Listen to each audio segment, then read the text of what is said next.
اتنے سننے والوں کو انعام کا سلام پہنچے۔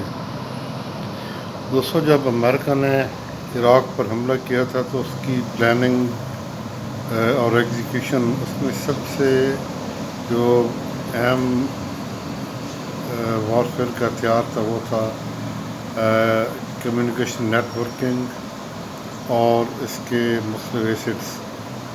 اس میں سائبر، الیکٹرو میگنیٹک اسپیکٹرم اور اسپیس ایسٹس شامل تھے۔ اس وقت دنیا میں امریکہ کے علاوہ کسی کے پاس یہ ٹیکنالوجی نہیں تھی، تو چائنیز نے 1991 سے ہی اس پر غور شروع کیا اور اس سمت اپنی ڈیولپمنٹ کا آغاز کیا۔ اور ایک رپورٹ آئی ہے جس میں امریکنز نے یہ تسلیم کیا ہے کہ electro magnetic spectrum, cyber warfare, space اور آرٹیفیشل انٹیلیجنس، اس میں چائنا اب جہاں پر کھڑا ہے وہ اگر امریکہ سے آگے نہیں نکل گیا تو اس کا کمپٹیٹر ضرور ہے۔ اس بات کا اعتراف ہے کہ چائنا اس فیلڈ میں امریکہ کے برابر آ چکا ہے۔ یہ ایک بہت خوفناک چیز ہے جنگ کے زمانے میں، کیونکہ جنگ کے زمانے میں سب سے اہم چیز جو کمانڈ کنٹرول اور فیلڈ یونٹس کو آپس میں ریلیٹ کرتی ہے وہ کمیونیکیشنز ہیں۔ اگر کمیونیکیشنز کو ڈسرپٹ کر دیا جائے تو وہ جنگ تو اب یہ ریئل ٹائم اور ٹائم لیمٹ ایونٹ رہ گیا ہے کہ یہ چند منٹوں اور چند گھنٹوں کی بات ہوتی ہے۔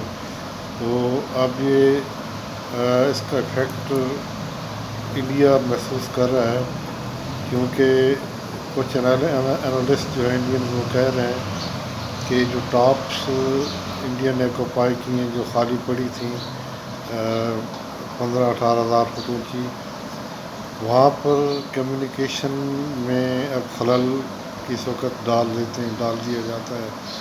تو اس طرح کہ آپ نے اپنے جو بھی آپ کا سینٹر ہے اس سے جب رابطہ کرنا ہے تو آپ کا پیغام وہاں تک نہیں پہنچ پائے گا، وہ ڈسٹرپٹ ہو جائے گا۔ تو یہ جنگ کے دنوں میں یہ ایک بہت خوفناک چیز ہوتی ہے کہ آپ کے جو کانٹیکٹس ہیں وہ منقطع ہو جائیں، آپ کی جو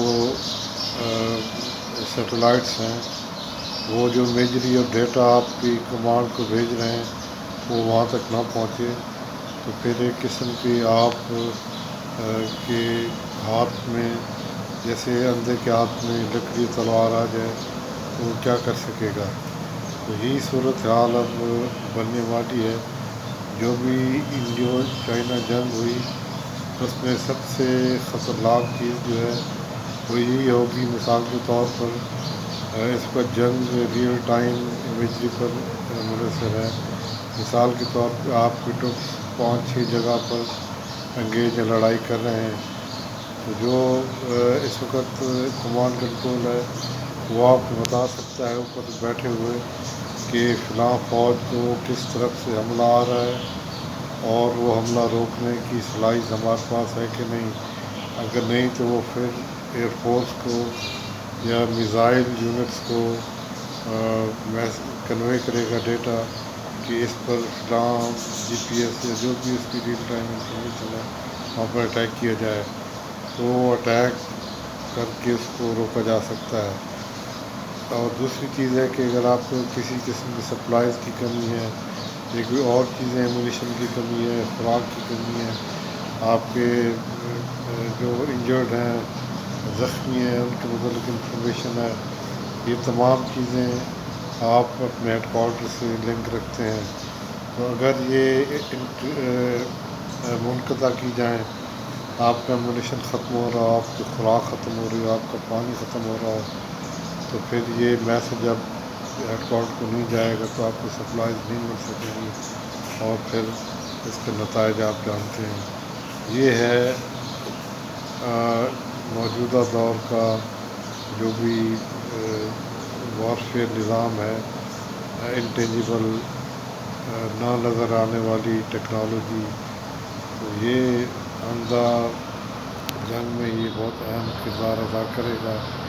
تو یہ بہت سے ایسے ہتھیار ہیں جو جنگ میں ظاہر ہوں گے کہ چائنا کی کیا کیپیبلٹی ہے، پاکستان کی کیا ہے۔ انڈین کے بارے میں تو ہمیں بہت ساری معلومات ان کا میڈیا بتا دیتا ہے، ان کی جو بھی کیپیبلٹیز ہیں وہ ہم جانتے ہیں، وہ خود ہی بتا رہے ہیں۔ تو دیکھیں آئندہ جنگ میں رزلٹ آنے سے پہلے تو ساری اسپیکولیشنز ہیں۔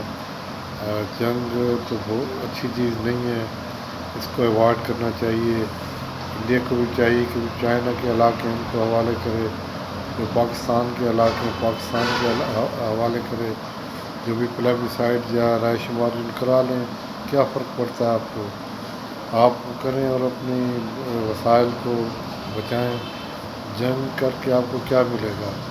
ہمارا تو طے شدہ اب ہے کہ میں جو دیکھ رہا ہوں کہ جنگ انشاءاللہ انڈیا کے علاقوں میں لڑی جائے گی۔ ہمارا تو ملک چھوٹا ہے، ہم 7 گنا چھوٹے ہیں۔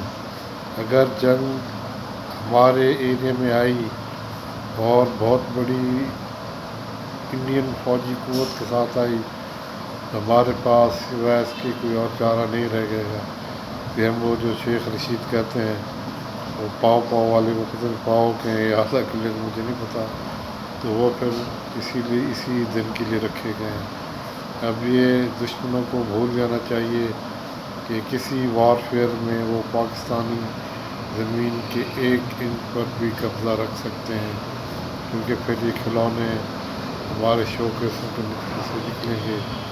ہمیں کوئی پرواہ نہیں کہ ہم زندہ رہتے ہیں یا نہیں رہتے، کیونکہ یہ ہمارا ایمان کا حصہ ہے کہ جنگ ہم نہیں چاہتے، لیکن اگر مسلط کی گئی تو پھر یہ انشاءاللہ اپنے انجام کو پہنچے گی۔